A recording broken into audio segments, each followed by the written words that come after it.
بنگال والوں اگر برا نہیں مانے تو ایک بات عرض کروں ہاتھ جوڑ کے، مسجدوں کے 2-2 کروڑ کے مینار بنانے کی بجائے کوشش کرو کہ وہ 2-2 کروڑ غریبوں پہ خرچ کرو اور ان کو مضبوط کرو۔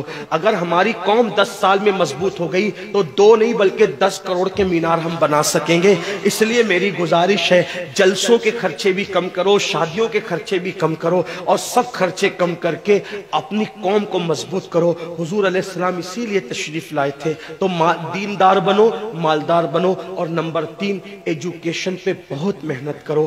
کوئی بھی جاہل نہ رہے، کوئی بھی ان پڑھ نہ رہے، خوب پڑھاؤ اپنے بچوں کو۔ 10ویں 12ویں تک کبھی مت رکنا، بلکہ اپنے بچوں کو IAS بناؤ، IPS بناؤ، ڈاکٹر بناؤ، انجینئر بناؤ۔ ڈاکٹر بھی BUMS والا مت بناؤ بلکہ MD اور اعلیٰ سے اعلیٰ ڈگری دلاؤ۔ اب آپ کہیں گے مولانا پیسے نہیں ہے، میں آپ سے کہتا ہوں ہر سال عید پہ نیا کپڑا نہ بنانا پڑے نہ بناؤ، دھلے ہوئے کپڑوں پہ عید کر لو، لیکن اپنے بچوں کی تعلیم پہ خرچہ کرو۔ اسی طریقے سے کسی اور جگہ پر پیسے لگانے کی بجائے 10 سال اگر ان 3 نکات پر آپ نے محنت کر دی، دیندار بنو، مالدار بنو اور ایجوکیشن کو عام کرو، ہر بندے کو پڑھا لکھا بناؤ۔ آپ کہیں گے مولانا نوکری نہیں ملتی، میں کہتا ہوں ہم نوکری کے لیے نہیں پڑھتے، ہم اچھا انسان بننے کے لیے پڑھتے ہیں۔ اس لیے کہ پڑھے لکھے کی تجارت میں ان پڑھ کی تجارت میں فرق ہے، پڑھے لکھے کی گفتگو میں ان پڑھ کی گفتگو میں فرق ہے، پڑھے لکھے کے اٹھنے بیٹھنے میں ان پڑھ کے اٹھنے بیٹھنے میں فرق ہے۔ دیکھو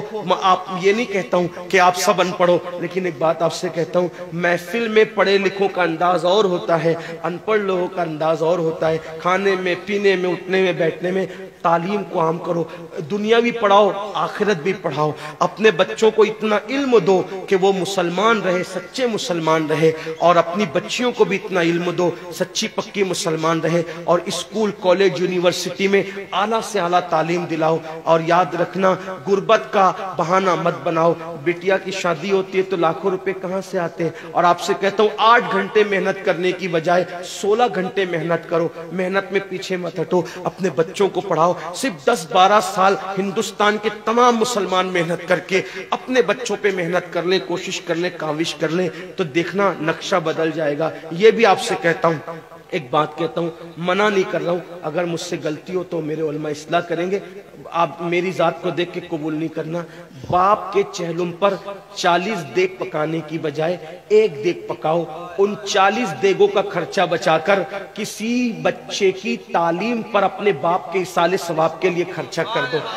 پیر صاحب کے مزار پر 1 لاکھ کی چادر لا کے ڈالنے کی بجائے 100 روپے کی چادر ڈال دو، باقی کے پیسے بچا کر غریبوں کی تعلیم پہ خرچہ کر دو۔ پیر صاحب کے ایصال ثواب کے لیے وہ اس 1 لاکھ کی چادر سے جتنا خوش ہوں گے، وہ 100 روپے کی چادر سے بھی اس سے زیادہ خوش ہوں گے، کیونکہ آپ نے کسی کو اٹھا دیا، کسی کو آپ نے ترقی پہ لے گئے۔ ایک بات کہتا ہوں، میرا پیر جنتی ہے تو میرے پیر کو میری 1 لاکھ کی چادر سے کیا غرض، اس کو تو جنت میں اس سے بہتر لباس مل چکا ہے، اس کو تو 1 لاکھ کا اس سے بہتر لباس مل چکا ہے۔ تو یہ باتیں تلخ لگے معاف کرنا، لیکن آپ سے ایک بات کہتا ہوں، رسومات سے نکلو، حقیقتوں کی طرف آؤ، رسومات سے نکلو، سچائیوں کی طرف آؤ۔ ایک دوسرے کو گرانے کی کوشش مت کرو، ایک دوسرے کو اٹھانے کی کوشش کرو، آپس کے جھگڑے ختم کرو۔ تیرا سلسلہ بڑا، میرا سلسلہ بڑا، تیری برادری بڑی، میری برادری بڑی، تیرا پیر بڑا، میرا پیر بڑا۔